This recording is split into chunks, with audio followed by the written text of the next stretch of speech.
পিতা পুত্র পবিত্র আত্মার নামে আমেন। যারা তোমার বিরোধিতা করে, তোমাকে কষ্ট দেয়, তুমি তাদের সঙ্গে কিভাবে ব্যবহার করো?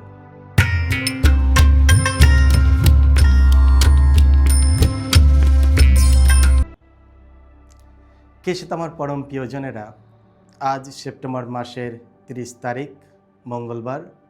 আর আজকের ডেলি মান্না ঈশ্বরের বাণী প্রতিদিন নেওয়া হয়েছে লূক রচিত মঙ্গল সমাচার থেকে 9 অধ্যায় 51 থেকে 56 পদ। এসো আমরা ভক্তিভাবে আজকের বাণীটি শুনি। যিশুর তখন স্বর্গে উত্তীর্ণ হওয়ার সময় এগিয়ে আসছে। সেই সময়ে তিনি দৃঢ় সংকল্প নিয়ে জেরুসালেমের পথে যাত্রা করলেন। তার আগে তিনি কয়েকজন দূতকে পাঠিয়ে দিলেন। তারা রওনা হলেন এবং তার আসার সব ব্যবস্থা করার জন্য সামারীয়দের একটি গ্রামের মধ্যে এসে ঢুকলেন। কিন্তু যিশু জেরুসালেমের পথেই চলেছেন বলে গ্রামবাসীরা তাকে গ্রহণ করতে চাইল না। তাই দেখে যিশুর শিষ্য যাকব আর যোহন বলে উঠলেন, প্রভু, আপনি কি চান আমরা স্বর্গ থেকে জ্বলন্ত আগুন ডেকে আনি আর ওদের পুড়িয়ে শেষ করে দিই? কিন্তু যিশু তাদের দিকে ফিরে তাদের ধমক দিলেন। তখন তারা সকলে আর একটি গ্রামের দিকে রওনা হলেন। এই হলো প্রভু যিশুর মঙ্গল সমাচার। প্রভু যিশু তোমার মহিমা প্রচারিত হোক। প্রত্যাখ্যান ও প্রতিক্রিয়া। কেশিত আমার পরম প্রিয়জনেরা, যিশুর বাণী প্রচারের সময় বিশাল ভিড় তার চারিপাশে জড়ো হতো। বিভিন্ন উদ্দেশ্য নিয়ে মানুষ যিশুর কাছে আসতো। অনেকে তাকে গ্রহণ করেছিল, আবার একই সময়ে অনেকে তাকে প্রত্যাখ্যানও করেছিল, বিশেষ করে শাস্ত্রীরা ও ফরিসিরা। আমরা দেখেছি যিশুকে তার নিজের শহরে নাজারেতে লোকেরা তাকে প্রত্যাখ্যান করেছিল। আর আজকের মঙ্গল সমাচারে আমরা দেখি সামারিয়ার মানুষরাও তাকে গ্রহণ করতে চাইল না। প্রত্যাখ্যান আমাদের জীবনের একটি অংশ। আমরা যতই ভালো হই না কেন, সবসময় কিছু মানুষ থাকবে যারা আমাদের পছন্দ করবে না এবং আমাদের প্রত্যাখ্যান করবে, আমাদের বিরুদ্ধে কথা বলবে।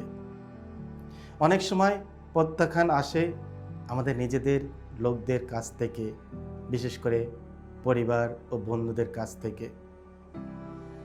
এইরকম পরিস্থিতি যদি তোমার জীবনে আসে, তাহলে তুমি কি করবে? আমরা যিশুর দিকে তাকাই। যিশুর মতো আমাদেরও শিখতে হবে, সেই পরিস্থিতিকে মেনে নিতে হবে এবং জীবনের দিকে এগিয়ে যেতে হবে। আজকের মঙ্গল সমাচারে আমরা শুনলাম যিশু অন্য গ্রামে চলে গেলেন। তিনি তাদের বিরুদ্ধে কোনো খারাপ অনুভূতি প্রকাশ করেননি যারা তাকে প্রত্যাখ্যান করেছিলেন। তাদের সঙ্গে খারাপ ব্যবহারও করেননি, বরং তিনি তার মিশন চালিয়ে গেছেন। তিনি অন্য গ্রামে চলে গেলেন। কিন্তু অন্যদিকে তার দুইজন শিষ্য যাকব ও যোহন আবেগে ভেসে প্রতিক্রিয়া জানালো। তারা তাদের গুরুকে প্রত্যাখ্যাত হতে দেখে রাগে বলে উঠল, প্রভু, আপনি কি চান আমরা আকাশ থেকে আগুন নামিয়ে এনে ওদের ধ্বংস করে ফেলি? তারা এতটাই উত্তেজিত ছিল যে অভিশাপ দিয়ে ক্ষতি করতে প্রস্তুত ছিল। কিন্তু যিশু তাদের থামিয়ে দিলেন, কারণ যিশু জানতেন প্রত্যাখ্যানের জবাব দেওয়ার জন্য এটাই সঠিক উপায় নয়। অনেক সময় আমরাও শিষ্যদের মতো রাগ ও আঘাত নিয়ে প্রতিক্রিয়া জানাই, কিন্তু যিশু আমাদের শেখালেন সুন্দর শিক্ষা, প্রত্যাখ্যানকে কিভাবে সামলাতে হয়। প্রথম ধাপ হলো প্রত্যাখ্যানকে মেনে নেওয়া। নিঃসন্দেহে এটি কষ্টদায়ক, কিন্তু আমাদের সেই কষ্ট ডুবে গিয়ে দুঃখে ভেসে যাওয়া উচিত নয়। আমাদের সেটিকে মেনে নিতে হবে এবং সামনে এগিয়ে যেতে হবে। যিশু তাই করেছিলেন। তিনি যদিও প্রত্যাখ্যান হয়েছিল, মানুষ যদিও তাকে গ্রহণ করেনি, তিনি জানতো যে আমাকে সামনের দিকে এগিয়ে যেতে হবে, আর তিনি তাই করলেন আজ।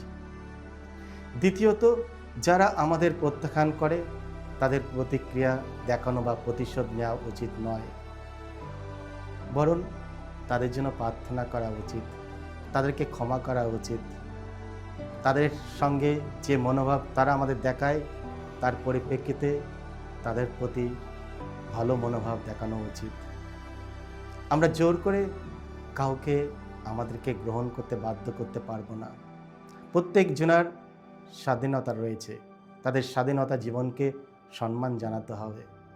আমাদের মনে রাখা উচিত, রাগ করা আর প্রতিক্রিয়া দেখানো পরিস্থিতিকে আরও খারাপ করে তোলে। বরং যিশুর মতো সেরা উপায় হলো যা হয়েছে তা পেছনে ফেলে সামনে এগিয়ে যাওয়া। এতে আমরা শান্তিতে থাকতে পারবো। তা না হলে আমরা দুটি সমস্যায় পড়তে পারি। একদিকে প্রত্যাখ্যানের কারণে আঘাত পাব, অন্যদিকে রাগ করে প্রতিক্রিয়া জানিয়ে অন্যদের আঘাত করব। আমেরিকার গৃহযুদ্ধের সময় আব্রাহাম লিঙ্কন যখন তার শত্রুদের প্রতি সৌজন্য ও সহনশীলতার জন্য সমালোচিত হয়েছিলেন, তখন তিনি উত্তর দিয়েছিলেন, আমি কি আমার শত্রুদের বন্ধুত্ব করে তাদের ধ্বংস করতে পারি না? যারা তোমার বিরোধিতা করে, তোমাকে কষ্ট দেয়, তুমি তাদের সঙ্গে কিভাবে ব্যবহার করো? তুমি কি তাদের ক্ষতির বদলে তাদের মঙ্গল কামনা করো? এসো আমরা প্রার্থনা করি, যাতে প্রভুর আশীর্বাদে আমাদের মধ্যে যদি কোনো ক্ষত থাকে তিনি যেন তা সারিয়ে তোলেন।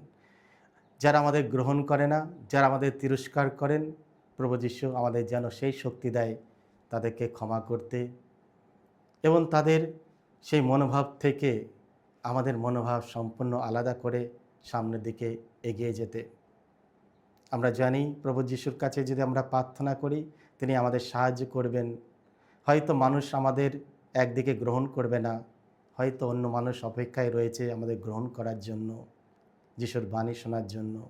এসো আমরা একদিকে সেই সমস্যার মধ্যে না জড়িয়ে থেকে এসো আমরা সামনের দিকে এগিয়ে যাই যিশুর মতো।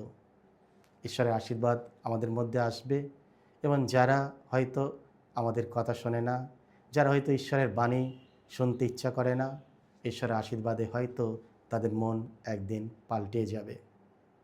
এসো প্রার্থনা করি। হে প্রভু যীশু, তুমি দয়ালু, করুণাময় এবং সদয়।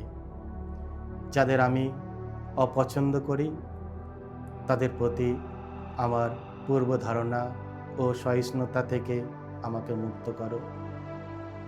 আমার হৃদয়কে প্রসারিত করো, যাতে আমি ভালোবাসতে পারি এবং তাদের প্রতিও মঙ্গল করতে পারি যারা আমাকে ক্ষতি করে ও অমঙ্গল কামনা করে। আমি তোমার উপর ভরসা রাখি। এই প্রার্থনা করি আমাদের প্রভু যীশু খ্রিস্টের নামে, আমেন। সকলকে জয় যিশু। ঈশ্বর আপনাদের সকলকে আশীর্বাদ করুন।